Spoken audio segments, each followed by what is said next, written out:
So we finally made it here to Israel. So of course we stopped for some shopping, and it's really hot today. It's so hot. It feels like a pizza oven, to be honest. We are at Jericho right now, which is the oldest city in the world. And we are also at the lowest point in the world.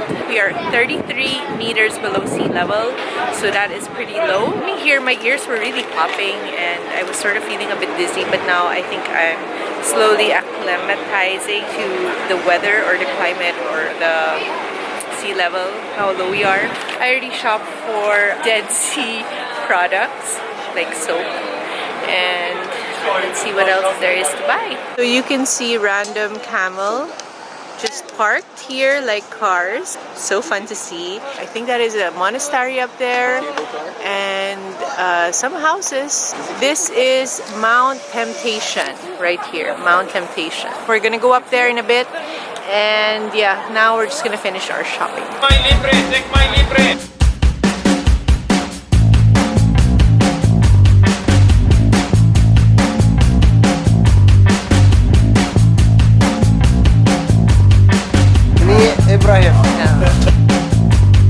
Temptation Gallery. Okay.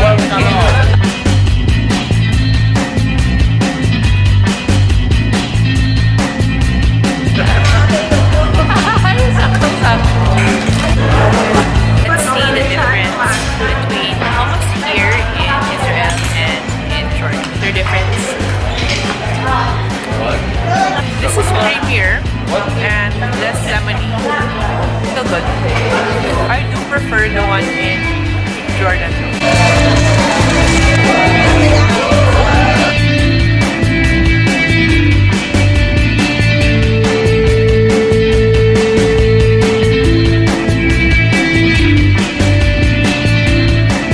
Where the Dead Sea Scrolls are found. Show it. Here. Okay, so there is actually a trail that you can go on in order to see the different caves that are here where they found the Dead Sea Scrolls. These are books written, lost books that were hidden in jars inside these caves. Like you see one here and another one there, and you can take a trail all the way up there and you'll be able to see the caves. So it's pretty amazing, but it's really hot right now. It's 100 degrees or about 40 degrees. So it's like a fever. And even though it's windy, it's so hot. But right in front of me is the Dead Sea. The tour guide told me that the reason why people lived in caves back then is because of all the wild animals that were here. There were tigers and lions apparently, and you can get eaten by them. Here, Tris? Of course. The hot? It's so hot.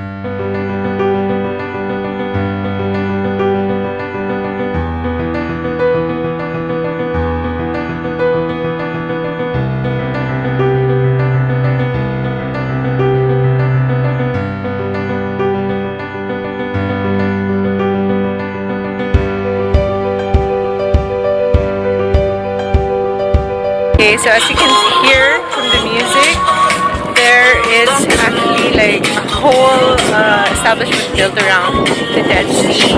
There are pools, there is a mini golf course. Seems like there is a camel that you can ride, there is a bar. It seems like a very fun and cool place to bring the family. Yeah, there's lots to do here, but there are some reminders when it comes to swimming in the Dead Sea. You can only swim for a maximum of 20 minutes. After that, it can be quite toxic to you, so that's the recommended time, but it's supposed to be really beneficial for your health and it's supposed to be really good for you.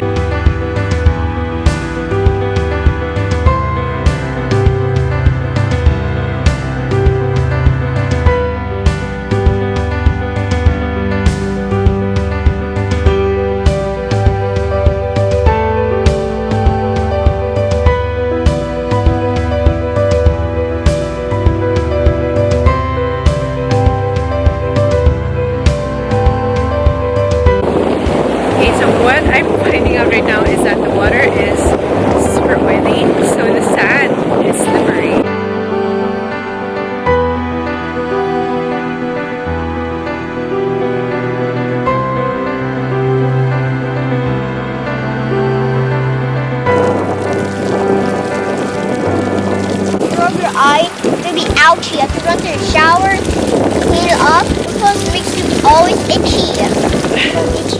You feeling itchy? Yes.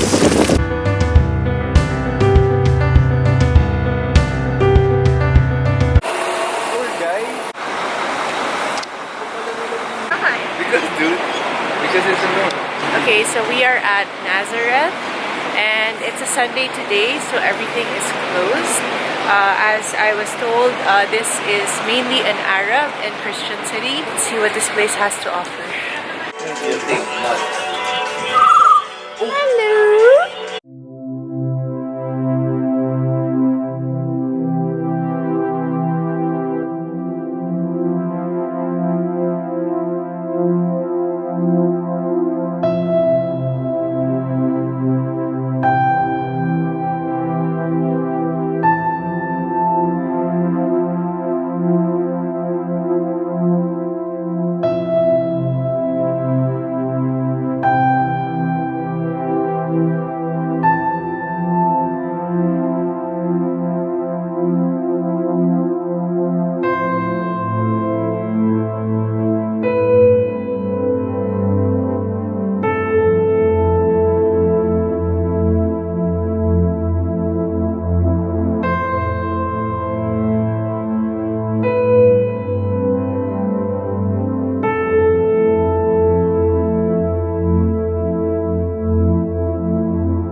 Used to call it the carpentry of Joseph, even though we know it is not.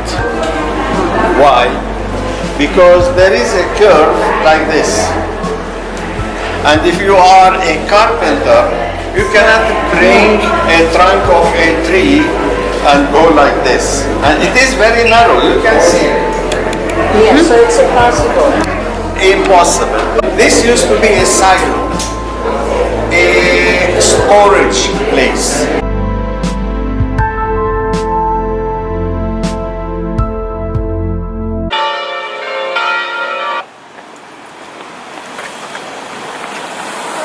In the Bible, in this period, Megiddo was a commissionership of King Solomon.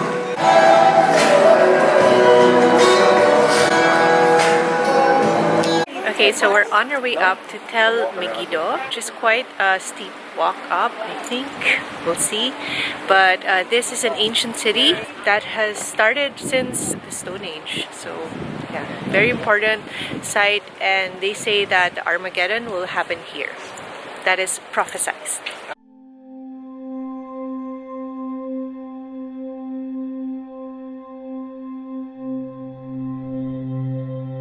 Show what is authentic under this line and what is Not. reconstructed over. So more or less these stones are authentic, the gate.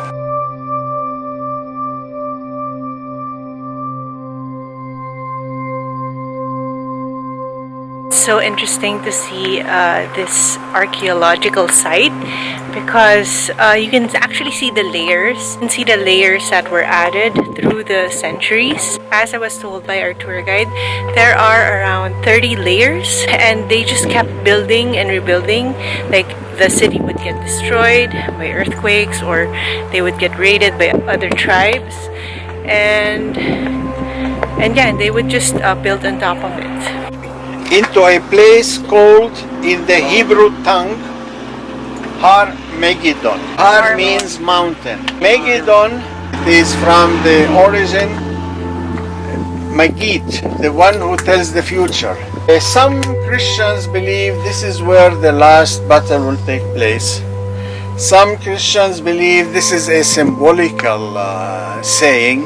The last war, the day of judgment, will start in this region.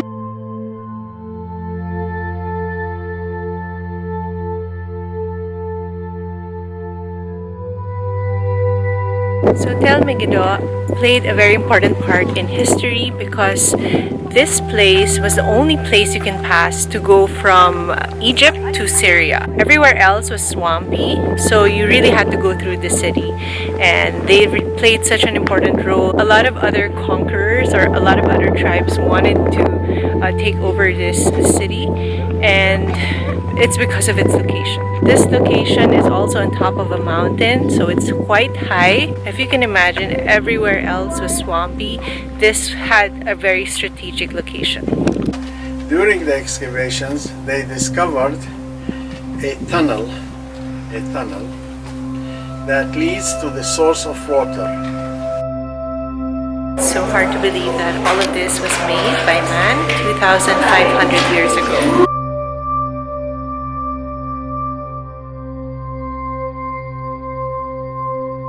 So these tunnels are right underneath the city.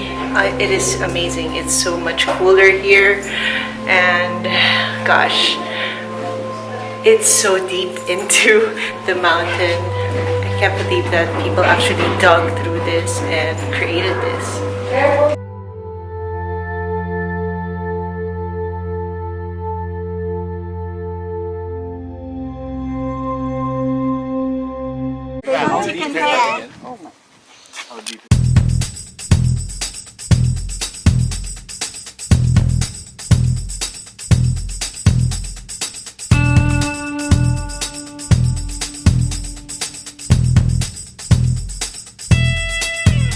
Hey guys, so we are in Caesarea. In front of me is a Roman Colosseum. It's going to be explained to us in a bit, but as you already know, the Romans took over Israel for some time. That's why they built these structures here.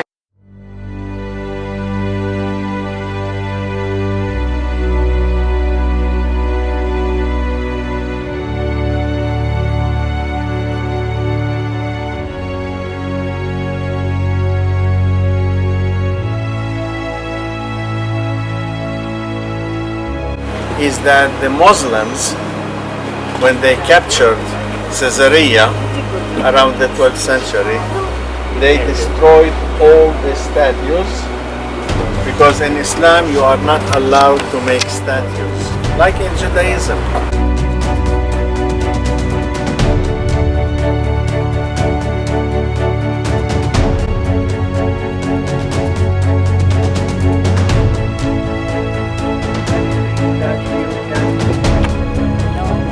Herod built, like I told you, a Roman city, and there is no Roman city without amphitheater. The location discovered by accident during winter time. They found something semicircular, and they found the theater. So the amphitheater is pretty amazing. It can hold 7,500 people at the same time, and the acoustics is near perfect. So yeah, they rebuilt this because it is ancient, of course, and they found it in ruins, but they rebuilt it slowly, and it is a near copy of what it was before.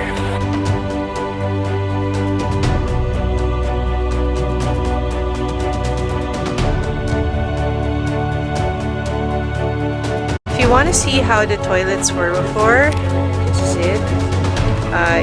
Usually people poo and pee here, and then it goes out to the sea, and that's how it works.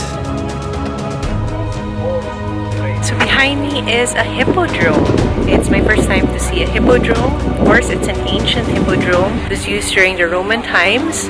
This can accommodate thousands of people at the same time, maybe like 20 or 30,000. So it's really interesting. They used to do horse racing here, and everywhere, like people can watch from here to here to here, and the beach is right there. So it's really a perfect spot to build a hippodrome. I wouldn't have known it if I was just walking here and enjoying the beach. This is an interesting place to visit.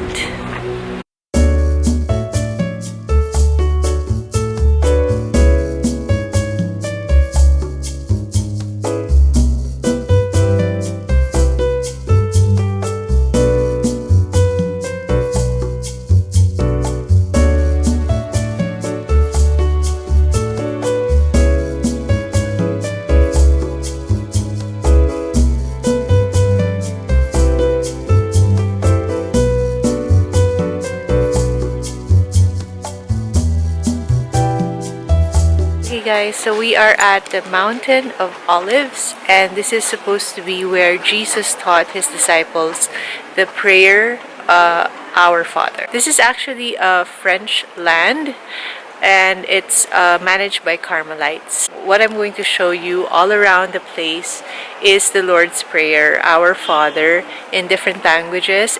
And actually, they have 4 different dialects for the Philippines, and it's inside the church. I'm going to show you.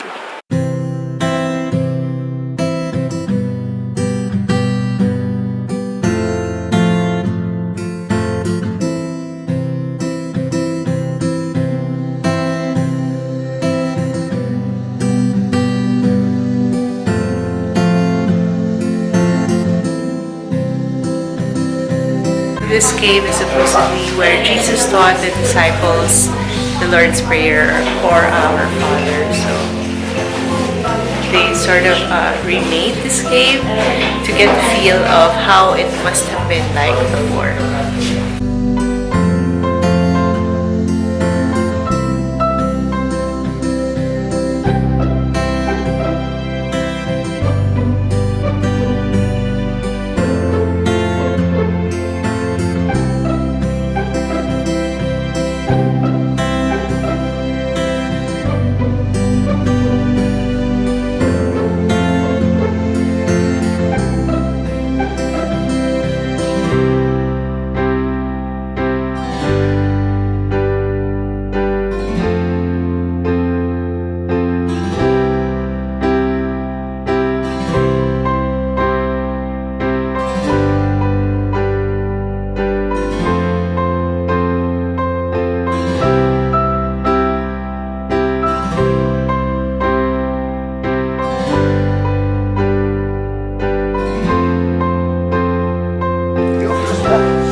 They used to do from it chocolate. These like seeds grow. So one seed They is grow. one per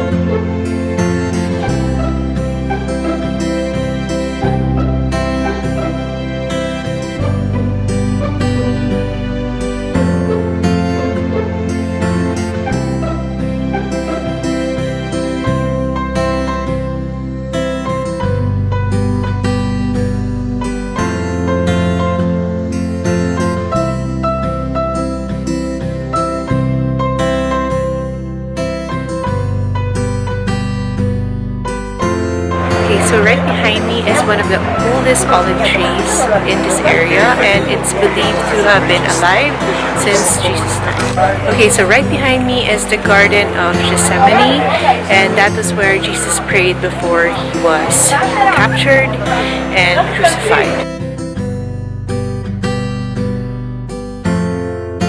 Okay, so we are at the Dormition Abbey, which is on top of Mount Zion, but apparently it's closed. As you can see behind me, there are some workers. They are restoring it, so we're not allowed to go inside. But we're going to go see a different part. It's called Nightingale Mountain, and yeah, we're gonna go check it out. And they say that Mary was here in her last days, and her body and her soul was taken to heaven. So she did not die, but this was where she was during her last days. That is the belief according to the Vatican.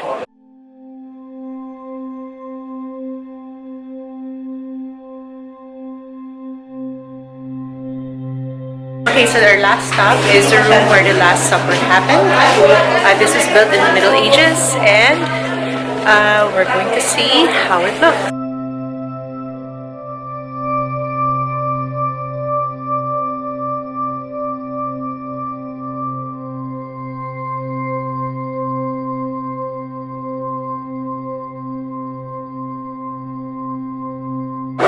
apparently this wasn't where the Last Supper happened. This is actually a church built in the 14th century, and it was changed many times. It was actually part of a mosque at one point. It was built on top of a Byzantine church, and yeah, this is also where they believe that King David was buried. So we're gonna go there, but this was not actually where the Last Supper happened, but it's a commemoration of that event. It is really amazing how things change over the course of centuries. Now this is a place where Arabs come, where Jews come, and where Christians come, because this place has been converted many times, and this is also where they believe King David was buried. So yeah, let's go see that.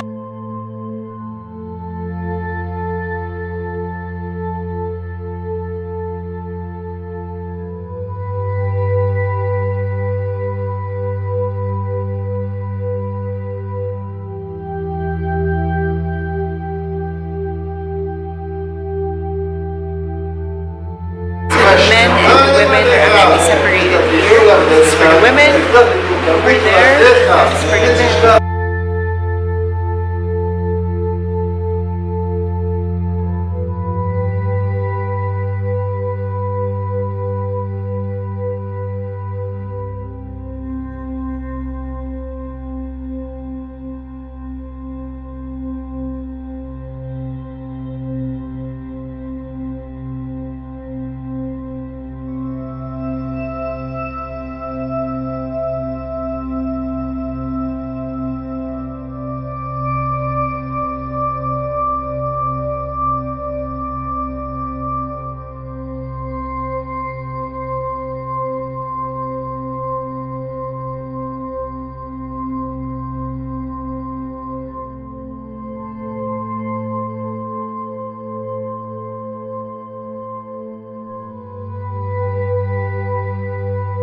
So this is where they believe that Jesus was kept and tortured in prison.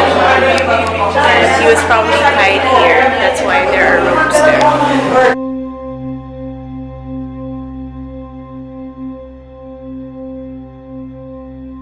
It's so surreal to see the places where Jesus actually lived, where he taught, where he was caught and tortured. And I think tomorrow we're going to see more of when he was carrying the cross and where he was crucified. So it is indeed a holy land. Jesus was here. I mean, I just read these from the Bible, and it's different when you're here and when you actually see the places and you actually feel the history.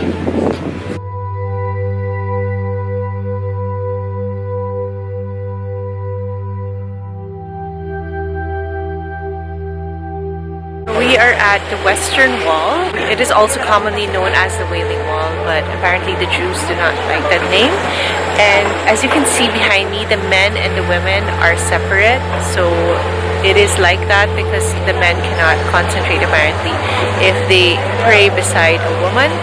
So yeah, the men and the women are separate. So of course this wall is very holy to the Jewish people, and it is because this is a remnant from the days of King Herod.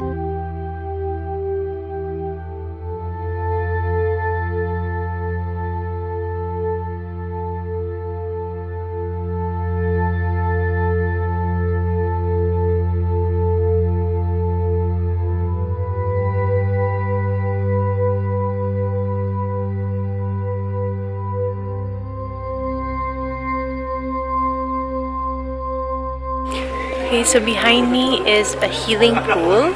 There used to be water here before, and this was where Jesus healed a person who was paralyzed, and yeah, that was where it happened, right here.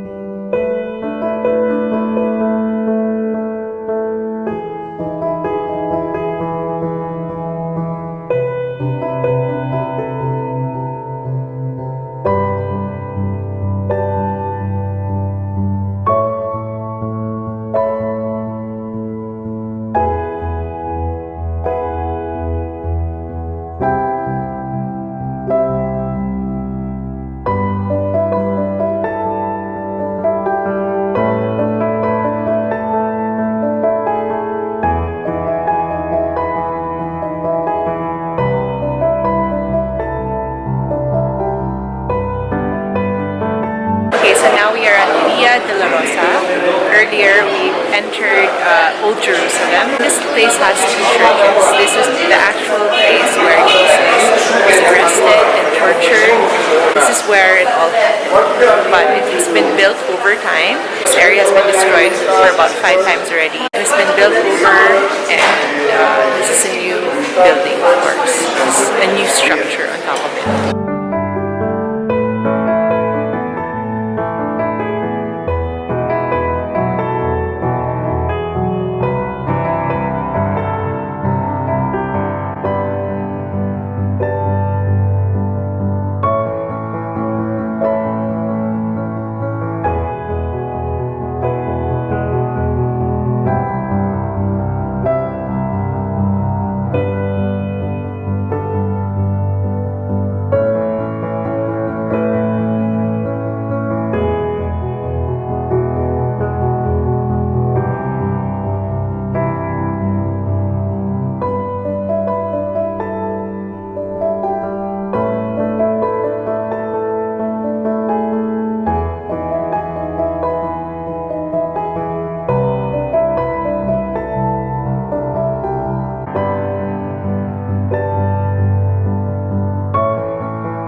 Where shepherds saw the angel of God and told them about the birth of Jesus Christ.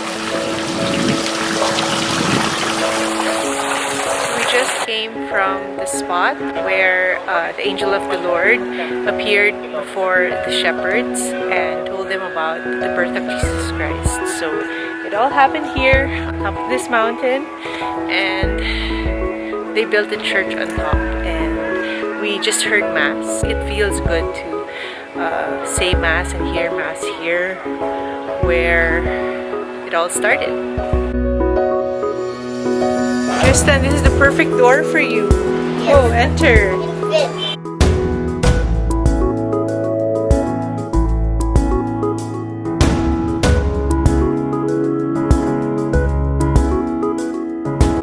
We are at the Church of the Nativity. So this is the place where Jesus was born. And yeah, it's a pretty big church. You go through a little entrance, but it becomes bigger. Jesus was born in a cave, not in a house. You use it as a house, a kitchen, a saloon, a bedroom, and at the other side, that is where you keep the animals. And the cave is open. Where we went through a door. This is artificial. In the past, we are in Judea, still in Judea. This is a wilderness, and there were wild animals. So these animals were looking for something to eat. And what is better than goats and sheep? In order to protect your animals, you kept them inside a cave in a separated part, and people lived in that cave. This finger still